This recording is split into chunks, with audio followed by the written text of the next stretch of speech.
Hello दोस्तों, कैसे हैं आप सब। आई होप आप सब ठीक होंगे। मैं भी एकदम से ठीक हूँ। तो मेरे पिछले वीडियो में आप लोगों के बहुत सारे कमेंट्स आए थे, तो उसके लिए आपका बहुत बहुत धन्यवाद। तो आज का टॉपिक है ब्रेस्ट कैंसर के लक्षण के बारे में। इससे पहले मैं आपको ब्रेस्ट कैंसर के लक्षण के बारे में बताऊं, अगर आपने मेरा चैनल अभी तक सब्सक्राइब नहीं किया है तो प्लीज़ मेरे चैनल को सब्सक्राइब कीजिए, लाइक कीजिए, कमेंट कीजिए, शेयर कीजिए। बात करते हैं, आज का टॉपिक है ब्रेस्ट कैंसर के लक्षण के बारे में। तो सबसे पहले मैं आपको ये बता दूं दोस्तों, हर किसी का कैंसर सेम नहीं होता है। सबसे बड़ी बात कि हर किसी का कैंसर सेम नहीं हो सकता होता है। हर किसी का ट्रीटमेंट सेम नहीं होता है। कैंसर के, स्पेशली ब्रेस्ट कैंसर के बहुत सारे टाइप्स हैं, अलग अलग तरह के होते हैं। तो उसका ट्रीटमेंट भी अलग अलग तरह का होता है। और लक्षण भी मे भी कुछ एक सेम होते होंगे, दो चार सिम्टम जैसे लंप होना वो सेम हो सकता है, लेकिन लक्षण भी हर बॉडी टाइप के अपने हिसाब से अलग अलग हो सकते हैं। मैं आपको सिर्फ वो बता रही हूँ जो मुझे लक्षण थे, ठीक है। दो तीन तो हम सब सुनते हैं कि जैसे लंप हो गया, किसी को डिस्चार्ज हो गया या ऐसा कुछ हो गया निप्पल से, तो ये सारी चीज़ें। लेकिन इसके अलावा मुझे बहुत सारे ऐसे सिम्टम थे जो मुझे समझ नहीं आ रहा था कि वो ब्रेस्ट कैंसर की वजह से हो सकते हैं। तो चलिए हम लक्षण के बारे में जानते हैं। तो जो फर्स्ट, जो मुझे सबसे पहले रियलाइज़ हुआ था कि मुझे बॉडी में कुछ फील हुआ था, वो था लंप। एक बहुत ही छोटा सा लंप था, मतलब इतना छोटा, एक, जैसे मैंने पहले भी बताया था मक्की का दाना होता, उतना छोटा मुझे एक लंप फील हुआ था। वो भी अगर मैं सेल्फ एग्जामिनेशन कर रही थी तो ऐसे नहीं कि मुझे दिख रहा था, बहुत प्रोमिनेंट था, बाहर से दिख रहा था कि ये वो लंप है, या मुझे कुछ पेन वेन हो रही थी, ऐसा कुछ नहीं था। सिर्फ एक इतना सा दाना था, वो भी तब था अगर मैं सेल्फ एग्जामिनेशन करती थी, अगर मैं ब्रेस्ट को प्रेस करके देखती थी। तो साल डेढ़ साल आई थिंक, पता नहीं कितना हो गया, वो वैसा का वैसा था, वो बढ़ नहीं रहा था, उसमें कुछ तकलीफ नहीं थी।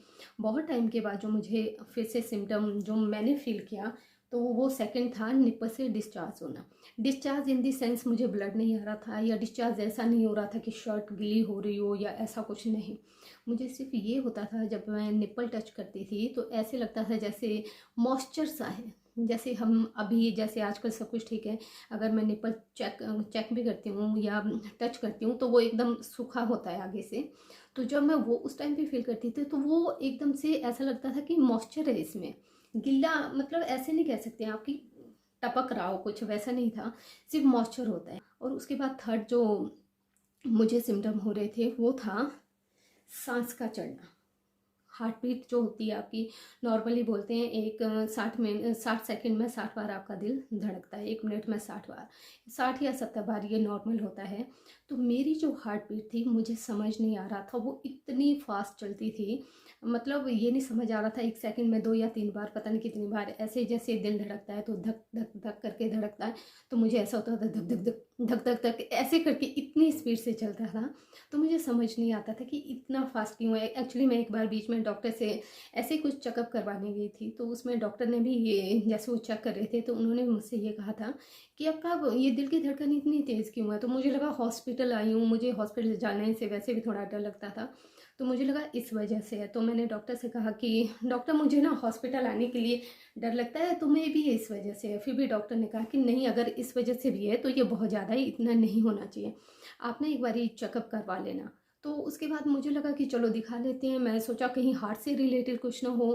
फिर आईजीएमसी गए, फिर वहाँ चेक करवाया, ईसीजी वगैरह सब कुछ किया। तो उसमें डॉक्टर ने कहा नहीं नहीं ठीक है, आपका हार्ट वार्ट सब कुछ ठीक है, ऐसी कोई दिक्कत नहीं है। ऐसे लग रहा था जैसे सांस लेने में तकलीफ हो रही है, मतलब प्रेशर पड़ता है ना हार्ट पे ज़्यादा, तो वैसे फील हो रहा था कि हर 2-4 सीढ़ी के बाद या चढ़ाई चढ़ रही हूँ तो 2-4 कदम के बाद रुकना पड़ रहा था।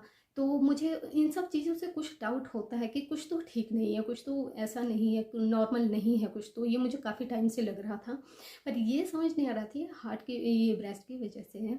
तो फिर जो लंप है आपका, अगर आप उसे 2 उंगलियों के बीच में लेते हैं, लंप को ऐसे ऐसे करके दबाएंगे ना आपको, तो वो मूव करेगा। मेरा जो लंप था वो मूव करता था, वो ऐसे हिलता था। 2 उंगलियों के बीच में लूँ मैं, मुझे ये डॉक्टर ने, जब मैं टेस्ट करवाने गई थी, उन्होंने मुझसे ये पूछा भी था कि क्या आपका लंप मूव करता है। तो मैंने बोला था हाँ, अगर मैं उसे ऐसे कुछ ऐसे प्रेस करूँ बड़े पैर से 2 उंगलियों के बीच में लेके, तो वो मूव करता है, वो हिलता है, वो स्टेबल नहीं है, एक जगह पे नहीं है। उस लंप में इतना सेक होता, बर्निंग सेंसेशन होती है ना, एग्जैक्ट उसी लंप पे। अगर मैं धूप में हूँ, अगर मैं आग के पास बैठी हूँ, तो मुझे ऐसा लगता था कि मैं वहाँ सहन नहीं कर पाती थी गर्मी। मुझे बार बार ऐसा फील होता था कि मैं हट जाऊँ धूप के पास से, या इधर धूप ना सेकूँ, या इस साइड पे आग सेकना, जैसे आग सेकना होता है वैसे ना करूँ। तो बार बार इसमें एक बर्निंग सेंसेशन, ऐसे गरम गरम गरम हर वक्त लगता रहता था कि कुछ तो ऐसे। और एक और बात, एक ऐसा लगता था बार बार यहाँ पे, जैसे मेरे राइट साइड पे था, तो मुझे बार बार ऐसे फील होता था जैसे कि वहाँ कांटा चुभ रहा हो, एक हल्का सा छोटा सा कांटा चुभ रहा हो। तो मुझे बार बार ना यहाँ से शर्ट उठानी पड़ती थी, ऐसे ऐसे करके।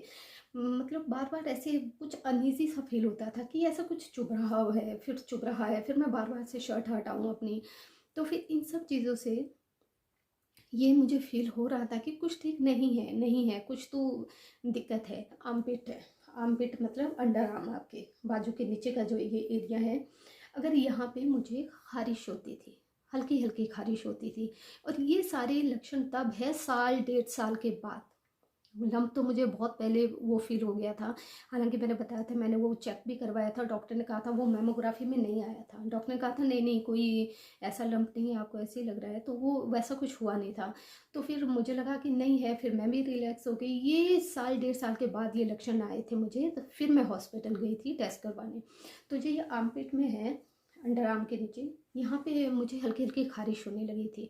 फिर जब मैंने नोटिस किया इस एरिया पे, ये जो एरिया होता है, जैसे ये एरिया है, ये इस एरिया पे मुझे स्वेलिंग, ऐसे उभार होता है ना बाहर को, मुझे वैसा कुछ फील हो रहा था इस साइड पे। तो मतलब ये वाली चीज़ देखो तो ये नॉर्मल थी, और यहाँ पे मुझे ऐसा कुछ उभार सा बाहर को ऐसा लग रहा था कि हल्की सी स्वेलिंग है।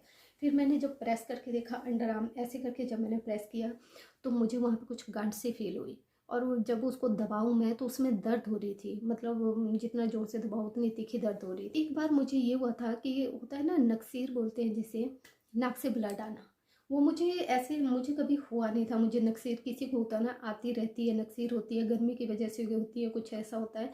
मुझे एक बार ये हुआ था, मैं घर में थी तो वो कुछ काम कर रही थी, तो मुझे ऐसे लगा, वो भी राइट हैंड साइड से, जिस साइड पे जैसे ये था, मे भी गर्मी की वजह से हो, पर मैं बता रही हूँ, वो एकदम से नहीं तो नक्सीर आती है, बहुत ज़्यादा आती है।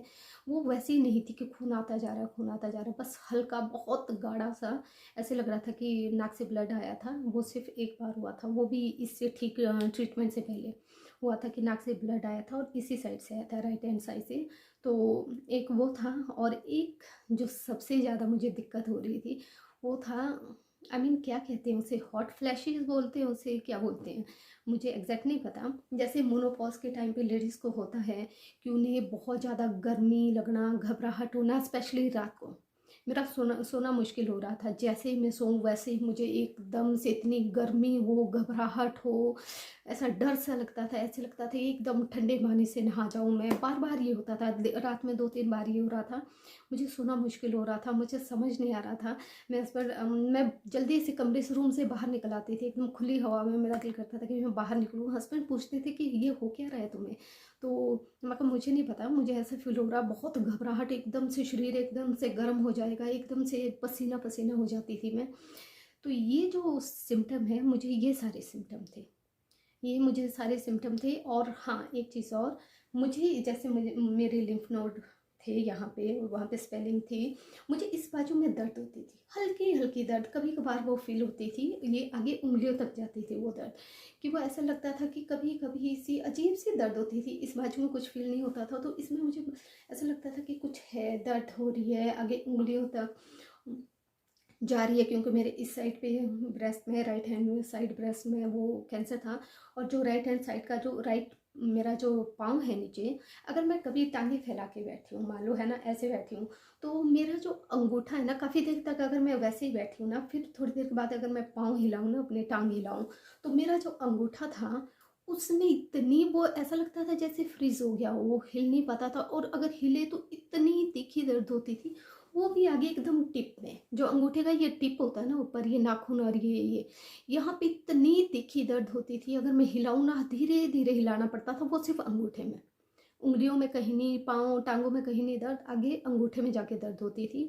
फिर धीरे धीरे हिलाऊं उसको, धीरे धीरे हिलाऊं, तो फिर वो थोड़ा नॉर्मल होने लगता था। क्योंकि ये जो मुझे सारे सिम्टम थे, ये मुझे तब थे जब मैं बीमार थी। जब मेरा ट्रीटमेंट हो गया, उसके बाद से आज तक मुझे इसमें से कोई भी एक लक्षण नहीं है, इसलिए मैं बता रही हूँ कि ये मेरे ब्रेस्ट कैंसर के लक्षण थे। मैं आपको फिर से बता दूं, मेरा ब्रेस्ट कैंसर नॉर्मल नहीं था, मेरा ट्रिपल नेगेटिव ब्रेस्ट कैंसर है। तो हो सकता है मेरे सिम्टम अलग हो सकता है आपके सिम्टम अलग हो, कुछ एक तो सेम ही होते हैं मेरे ख्याल से, कुछ एक अलग हो सकते हैं, और इनमें से कुछ एक ऐसे भी हो सकते हैं, ज़रूरी नहीं है कि जो मेरे सिम्टम है वो आपके हैं, या फिर हैं ही तो अगर गांठ है ही तो वो ब्रेस्ट कैंसर है। इतना घबराने की ज़रूरत नहीं है। लेकिन हाँ, ये मैं आपसे ज़रूर कहना चाहती हूँ, अगर आपको 10% भी वो लग रहा है ना कि हाँ मुझे कुछ हो रहा है, कुछ अनईजी सा फील होता है, देखो हमारी बॉडी हमें बहुत बार ये वो सिग्नल देती है, वो हम रियलाइज़ नहीं करते या इग्नोर कर देते हैं, नहीं नहीं ऐसा कुछ नहीं है, ऐसा कुछ नहीं है, मन को बहलाते रहते हैं, नहीं नहीं ऐसा कैसे हो सकता है, मुझे ये थोड़ी ना कैंसर होगा। अगर आपको 10% भी ऐसा लग रहा है कि आपको कुछ ठीक नहीं लग रहा है तो प्लीज़ चेकअप ज़रूर करवाइए। मेमोग्राफी होगी आपको, उसमें कोई तकलीफ़ नहीं होती, उसमें कुछ दर्द नहीं होता, आप रिलैक्स हो जाओगे। मुझे कितने सारे लोगों के कमेंट्स आए थे, वो कह रहे थे कि हमें ये फील हो रहा है कि जैसे गांठ सी है, पर उसमें कुछ है नहीं। मुझे भी साल 1.5 साल तक कुछ नहीं था उसमें, सिर्फ वो गांठ थी, मुझे कोई तकलीफ नहीं थी, मुझे कुछ नहीं था। लेकिन ये टेस्ट करवाना ज़रूरी है। अगर आप ये सोच रहे हैं कि टेस्ट में वो पीस लेंगे, एक कट लगेगा, वो स्टार्टिंग में नहीं होता है। पहले डॉक्टर मेमोग्राफी करवाते हैं, अगर उसमें उन्हें कुछ वो लगे कि हाँ कुछ तो है, तब जाके वो नेक्स्ट स्टेप लेंगे। ऐसा नहीं है कि जाते ही आपका वो पीस लेके वो टेस्ट करवा देंगे। तो मैं आप सब लोगों से कह रही हूँ कि अगर आपको ऐसा कुछ भी लगे, ज़रा भी लगे, 10% भी लगे, तो आप ज़रूर टेस्ट करवा लीजिए और रिलैक्स हो जाइए। अगर कुछ होगा वो भी पता चल जाएगा, अगर नहीं भी होगा तो वो भी पता चल जाएगा। याद रखिए, कैंसर का ट्रीटमेंट जितना जल्दी आप कैंसर को पकड़ सकते हैं उतना जल्दी, जितना अर्ली स्टेज में कैंसर डिटेक्ट हो जाए, उसका ट्रीटमेंट हो जाए, उतना बेटर है।